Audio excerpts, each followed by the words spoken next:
activities of daily living, and why do we care about them in geriatrics? We'll find out today on The Wrinkle.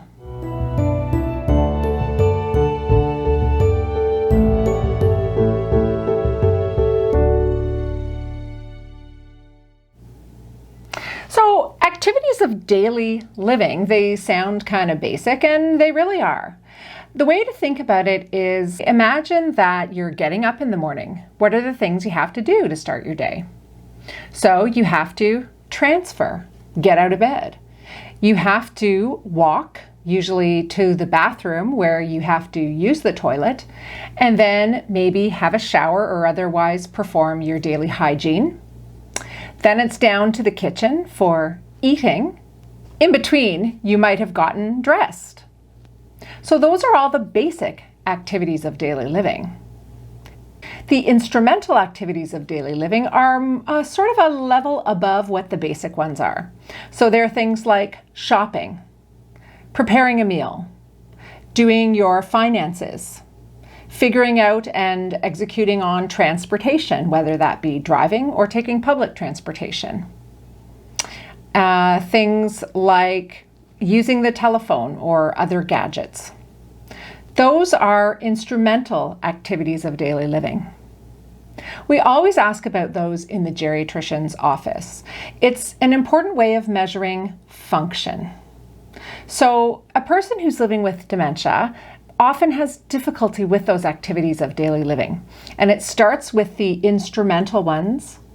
And as the dementia gets more severe in terms of symptoms, the basic activities of daily living can also be affected. Now, it's important to note that activities of daily living can be affected for many reasons. Some people will always need help with certain ADLs throughout their entire lifespan. And that's okay. That doesn't mean they have dementia. It just means that because of a disability or something else, they get assistance with that activity.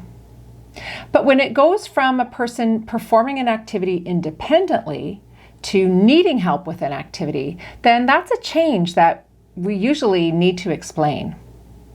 It's not normal for a senior to start to need help with activities of daily living, even instrumental ones. It's not uncommon for someone to come into the office and say, well, yeah, I took over my mom's finances. She's 87. But an 87-year-old should be able to manage their finances if they've always done. And if something changes, like they have to learn online banking, it might take a little bit longer in someone who has normal age-related memory change, but it should be something that the average senior could do. So if you're seeing something that somebody used to be able to do that they're now having a lot of difficulty with, that makes us wonder if something else is getting in the way, something like a cognitive impairment. When we look at activities of daily living, we want to know if somebody can do them independently, that's with no help at all, if they need some supervision, so somebody to just kind of be on standby, if they need cueing, so somebody helping with step-by-step instructions or reminders, or if the person needs help to do the activity completely, or quite a bit of help. And I guess we would call that being dependent, although there are certainly gradations of how dependent someone is.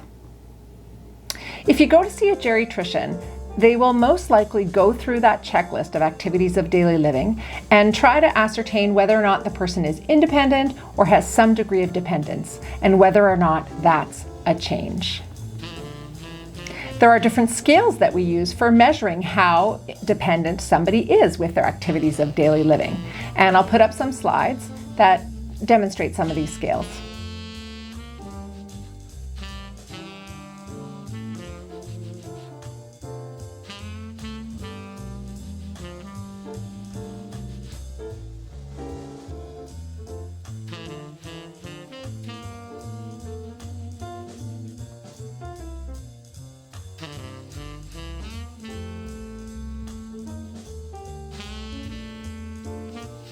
So before you go see the geriatrician, it's worth thinking about how you or your parent, if you're the care partner, is doing those activities of daily living and how they might have changed.